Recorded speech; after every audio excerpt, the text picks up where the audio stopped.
Alors, je suis avec M. Franck Spinozzi ce matin. Bon matin, M. Spinozzi. Bonjour. Bonjour, bonjour. Alors, en direct de la France ce matin, parce que M. Franck Spinozzi est entraîneur-chef pour une équipe française. Alors, d'où nous parlez-vous ce matin et quelle est votre occupation actuellement? Bonjour. Là, je suis à Paris, mais non, c'est ma première année, je ne coach pas en 37 ans. J'ai accepté juste le job de directeur général parce que je voulais prendre une année sabbatique du coaching après 37 ans à coacher. Fait que ça m'occupe différemment. Puis ma job, c'était de reconstruire une organisation qui a souffert un peu depuis 3-4 ans. Et puis ben là, on est rendu encore de finale. Là. On a fini en quatrième place sur 16 équipes. Fait que, une année le fun, excitante, avec énormément de jeunes dans la jeune vingtaine là, comme joueurs. Et donc, une équipe très jeune là, pour notre ligue professionnelle. Et là, ça fait donc vous avez passé une partie de votre vie là-bas? Ouais, j'ai fait 10 ans à Paris avec le COP de Neuilly. Puis après ça, j'ai fait 4 ans de ma vie à Tours. Et je suis revenu cette année à Neuilly. Et là, on s'entretient ensemble ce matin, M. Spinozzi, parce que vous offrez des camps d'été. Puis ça, c'est une structure que vous avez développée depuis longtemps. Là. C'est d'une très bonne renommée. Des camps d'été pour les jeunes, pour se spécialiser. Et vous revenez faire un tour ici en Abitibi cet été. Oui, ben, ça fait 33 ans qu'on est en Abitibi, que ce soit à Val-d'Or, Malartic, Amos. On a été à peu près partout, là, Rouen. Fait que c'est ça. Puis maintenant, on est installé à Amos là, depuis quelques années. Puis on est bien. Il y a surtout l'aspect que tous les besoins qu'on a comme école de hockey sont à côté de la patinoire. Fait que ça centralise tout. Puis au niveau logistique, puis c'est incroyable. Là. Fait que ça nous permet d'offrir un bon service à tous nos enfants. Hein. Bien, justement, la vision que vous avez là, de ce camp-là, parce que, bon, vous travaillez avec des organisations de hockey, euh, c'est quand même une vocation d'entraîner des jeunes, de les amener vers les élites, là. C'est quoi votre vision de tout ça?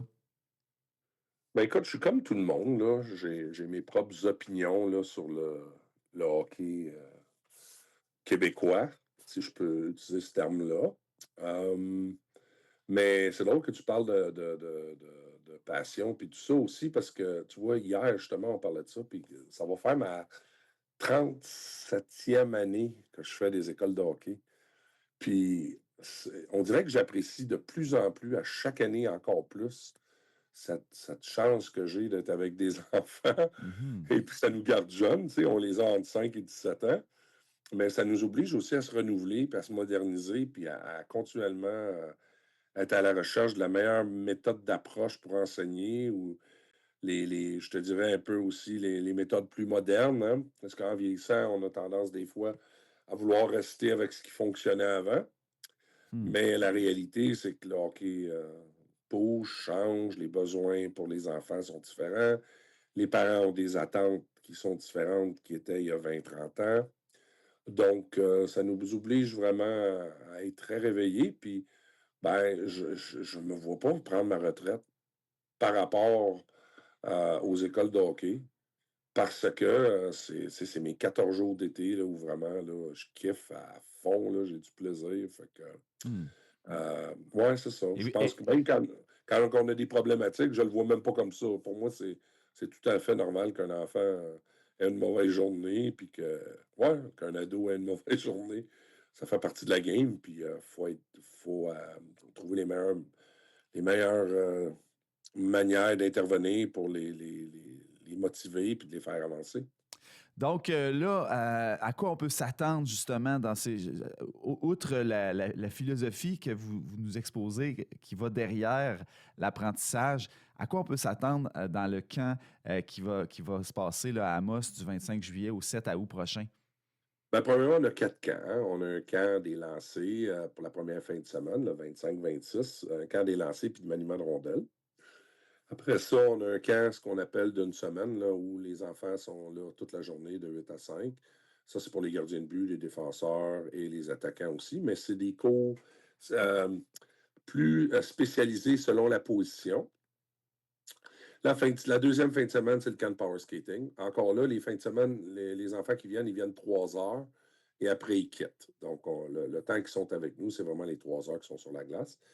Puis la deuxième semaine, donc du 3 au 7 août, c'était le même camp que le premier depuis plusieurs années. Puis l'année passée, j'ai pris une décision de le changer complètement. C'est plus un camp qui va montrer aux joueurs comment jouer pendant les matchs. Parce qu'on sent vraiment que oui, c'est beau la technique, oui, c'est beau l'apprentissage, mais en même temps, comment se fait qu'il y a des joueurs qui ont un petit peu moins de talent, mais réussissent tellement bien dans les matchs? Ben, c'est parce qu'ils ont une compréhension de match qui est supérieure à la moyenne. Puis on dit le hockey IQ, là, ben c'est là qu'on veut mettre du temps. Donc, il y aura à la place de 3 entraînements par jour, il y aurait plus un entraînement par jour, 2 matchs par jour, mais tout est filmé. Fait que ça va nous permettre aussi de faire les corrections tout de suite après les matchs pour que les enfants puissent comprendre le bien et comment mieux se positionner, puis anticiper les jeux avec un petit peu d'avance. Et ça aussi, c'est de 8 à 5, c'est toute la journée. Fait qu'il y a 4 camps chez nous. Puis la philosophie, elle ne changera pas. Il y a plusieurs, il y a plusieurs styles de camps partout en Amérique du Nord et en Europe. Moi, j'ai commencé il y a 37 ans dans je dirais, un petit peu plus, avec un peu plus de rigueur, puis un peu plus de spécialisation. J'ai toujours été comme ça. Je trouve que c'est pas parce qu'on met un peu de rigueur que c'est nécessairement une mauvaise expérience pour un enfant. Donc, on a de la rigueur, mais on a aussi énormément d'empathie, de bienveillance.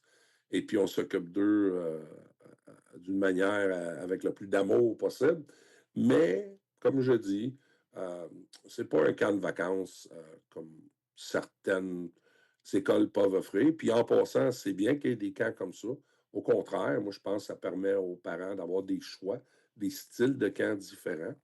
Fait que ça, c'est ça. Nous, on s'est un peu plus spécialisé dans les exigences puis les attentes. Puis on n'a pas peur de challenger les enfants d'être la meilleure version d'eux-mêmes, mais dans le plaisir, par exemple. Il n'y a pas de criage, là. On ne croit pas à ça. Fait que, mais il y a moyen de pousser les enfants puis qui veulent être meilleurs puis qui veulent se pousser. Et puis ça, je pense, ça se fait avec de l'encouragement puis en leur donnant des objectifs qui sont réalistes. Et là, ça se passe du 25 juillet au 7 août à Amos, et là, pour les 5 à 16 ans. Et là, il reste des places. De quelle façon on peut s'inscrire rapidement, M. Spinozzi? Ben, écoutez, c'est pas compliqué, c'est spinozihockey.com, la même adresse email depuis de nombreuses années. Et puis voilà, vous allez, vous regardez ce qui peut vous intéresser comme camp. Il y a des formules de duo, trio, quatuor, prendre les 14 jours.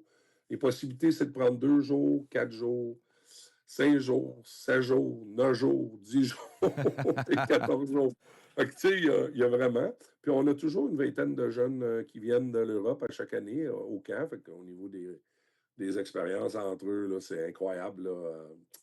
Là. Fait que c'est le meilleur moyen de s'inscrire chez nous. Puis après, ben, après avoir regardé ça, on a aussi une manière de me rejoindre si on a des questions. Ça me fait plaisir d'y répondre. Et puis même si je suis à 6000 km, je réponds assez rapidement habituellement. Ben, merci beaucoup. Puis nous autres, le concours continue jusqu'à vendredi. On fait tirer 2 certificats cadeaux, un de 500, un de 200. Donc, merci. C'est une belle chance que vous offrez à la population de la Abitibi-Témiscamingue. Merci beaucoup, M. Spinozzi, d'être venu nous voir ce matin, d'être passé via les ondes ce matin. Merci à vous. Puis lâchez pas avec votre bel hiver qui n'arrête plus. Nous, il fait plus 17, plus 20 depuis maintenant 3 semaines, gros soleil. On va aller vous rejoindre. Merci.